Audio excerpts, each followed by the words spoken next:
Welcome back to some new r/PettyRevenge stories, where people share small victories over those who wronged them.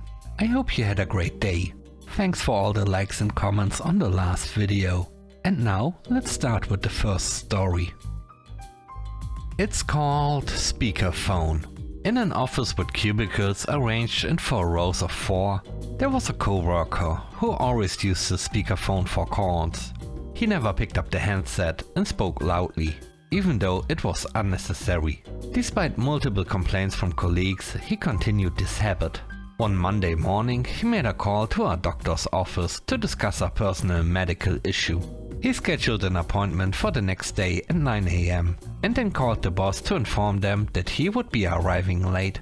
All of this was heard by everyone in the office due to the speakerphone and his raised voice. The next morning, while he was at his appointment, an idea was put into motion. A call was made to his extension, leaving a message using a carefully prepared script. The caller ID was blocked to ensure anonymity. When he returned to the office and began listening to his voicemails, once again on speaker, the first message was work-related. The second, however, was unexpected.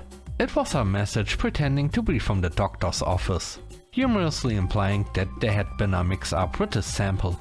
He quickly ended the call, but the entire office had already heard it. Laughter filled the cubicle farm, and while he suspected one of his colleagues was behind the prank, he couldn't identify the voice. From that day forward, he never used his speakerphone again. The next story is called Illegal Dumper. Over a decade ago, I rented a house that had been vacant for some time. It had belonged to an elderly woman who had passed away a few years earlier. Her daughter, who lived nearly an hour away, was trying to rent it out instead of selling it, as the housing market had not yet recovered from the 2008 financial crisis. One morning, on trash day, I noticed 2 large black garbage bags placed next to my bin at the end of the driveway. This was unexpected, so I decided to investigate. After rummaging through the bags, I found a piece of mail inside one of them with an address on it. Looking up the address online, I discovered that it was only about 1.5 miles away. Since I was unemployed at the time and had plenty of free time, I decided to return the trash to its rightful owner. Without a smartphone, I wrote down the directions on a piece of paper and drove over, thinking about what I might say. When I arrived and knocked on the door, there was no answer. With no one home, I simply left the bags on their lawn and headed back. A week or 2 later, I found additional items, including a child's toy rocking horse, next to my bin on trash day. However, there was no identifying mail this time, so I had no way to trace it. After that, the illegal dumping stopped entirely. The third story is called Electrical Safety. In my line of work, I interact with many employees and their managers. One day I was at a well-known grocery store, repairing the countertop turbo chef oven toaster / microwave units, used by the deli staff to eat sandwiches and burritos. The location of the oven made more than half of the hot case inaccessible, so I informed the staff that they would need to reduce the amount of food they prepared and put out. If they moved into my work area, it could create a dangerous situation for both them and me. For context, these ovens operate using convection fans, heater elements, transformers, capacitors and magnetrons to cook food quickly. They require a significant amount of power, 240 volt AC at 30 amps. To put that into perspective, a single amp can be enough to stop a human heart, and 30 amps is far more than enough to be fatal. While I was working, the deli was relatively slow, so the employee on duty was trying to take a brief moment to relax. Unfortunately, that was when the manager arrived and immediately shifted into full manager mode, aggressively criticizing the employee over various things. The tone and approach were completely unnecessary. I decided to step in and interrupted the manager mid-sentence. I firmly explained that the employee could not do any work at that moment, because my company's safety policy required all employees to stay out of the work area until I declared it safe. I emphasized that the electricity I was working with was dangerous. and that if anyone entered the area while the circuit was live, it could have fatal consequences.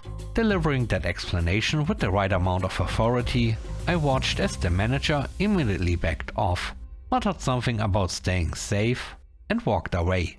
The employee quietly thanked me, before finding a spot behind the cold case to check her phone.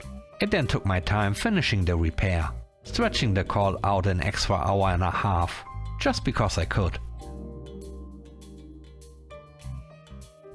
The last story is called Terrible Coworker. I work as a software engineer, and in my team we follow the usual process of writing code, reviewing it, testing it, and deploying it.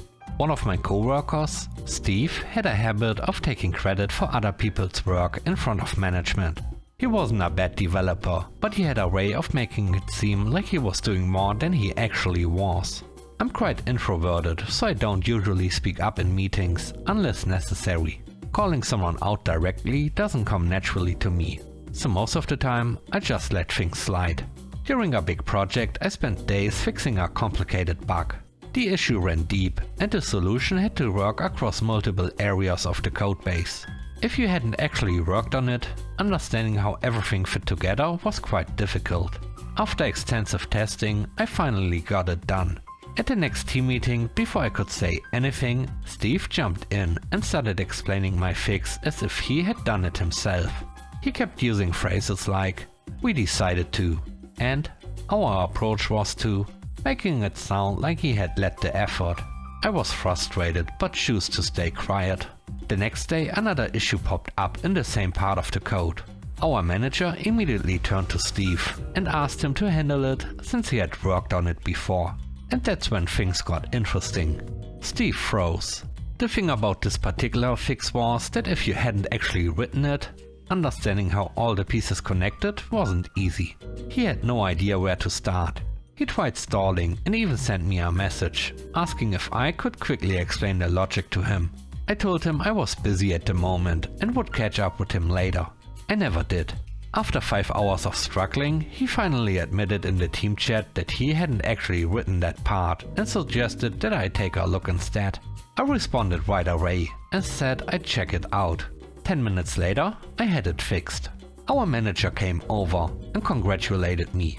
As we wrapped up our conversation, he made a very deliberate comment about how great it was to have someone on the team who truly understood the work being done. Steve stayed completely silent.